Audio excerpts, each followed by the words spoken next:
Евангелие паводле Мацвея. Езус сказаў сваім вучням: «Паслухайце значэнне прыпавесці пра сейбіта. Да кожнага, хто слухае слова пра валадарства, а не разумее, прыходзіць злы і крадзе пасеянае ў сэрцы яго.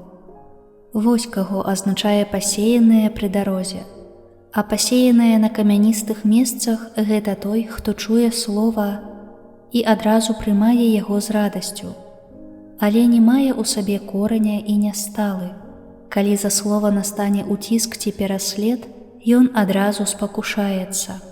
Пасеянае ж у церні – гэта той, хто чуе слова, але турботы гэтага веку і зман багацця заглушаюць слова, і яно становіцца бясплодным. Пасеянае ж на добрай зямлі – гэта той, хто чуе слова і разумее, і прыносіць плён, адзін у 100 разоў, другі ў 60, а іншы ў 30.